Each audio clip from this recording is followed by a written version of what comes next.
araw-araw na ginagawa ko. Kasi ako rin naman talaga ang bantay dito sa aming takoyaki. At habang hinihintay ko nga si customer, inaayos ko muna ang kanyang order. At bigla nga dumating na si customer. At ito nga siya, "Hi ma'am! Suki ko yan." Ayan pala yung regular customer ko. Estudyante siya sa may BSU. Ganda niya, di ba? Sana, But after niyan, meron ulit akong customer.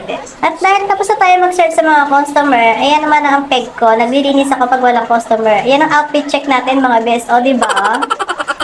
Pagtapos ko nga magwalis, bigla may pumasok order through online.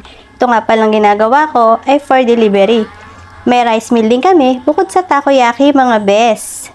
At yan nga, ina-assemble ko na ang order ni customer. Ito nga palang ina-assemble ko ay fork sisig. At yan nga pala mga best, no, nagtuloy-tuloy na yung mga order ko. Pagtapos ng delivery, meron naman nag-walk. Diyan ko lang nga nasimulan, maramdaman ang pagod mga best dahil sunod-sunod na nga pumasok yung mga order, no.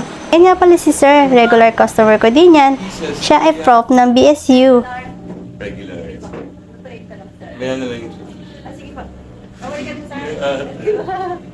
Pagkatapos nga ng order ni sir, niluto ko na dahil babalikan niya nga ito. Ganun siya kung umorder sa akin. O-order siya, pagtapos niya umorder, babalikan niya na lang. At tatapos na nga yung order niya at ina-assemble ko na ang order niyang regular takoyaki or regular octo. At pagkatapos nga nung kay sir, may pumasok ulit na order sa akin through online. So ito na naman ay a-assembling ko na naman mga bes. Kaya nagtuloy-tuloy na ang aking mga order. Kaya haggard na ang besi mo. At ayan na nga, pagtapos nung aking assemble, dumating na si sir at tinik niya na ang kanyang order. Sara, pogi. So ayun na nga, may pumasok ulit na customer walk-in. Ito rin ay regular customer ko. Suki ko na to si sir. Pagtapos siya nga magbayad, naghintay lang siya at minadali ko na, ako na ang nag-adjust sa video ko. Minadali ko na mga best. O, ayan na, di ba?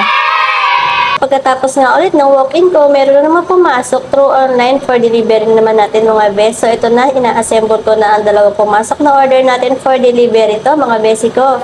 Kaya naman ramdam-ramdam ko na ang pagod dito mga besi ko. Haggard na ang besi niyo mga best. O, panis, mga besi ko, walang stick, di ba? Ang bilis ng transition natin. For the speed yan, mga besi ko.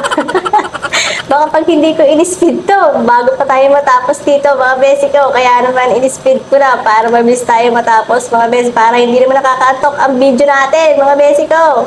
Gabi na, mahigpit sa labas. Ayan, ayan. Sa may bintana, di ba? Madilim na sa labas. Dito ko natatapusin yung vlog ko mga bes. Kasi bukod sa nag-vlog ako, nagluluto ako. Pagod ako mga besi ko. At diba, ganyan ko ngayon ka lang. I-try natin mag-mini vlog while nagtitinda ako or habang nagtitinda ako. So, ganito na lang. Bye!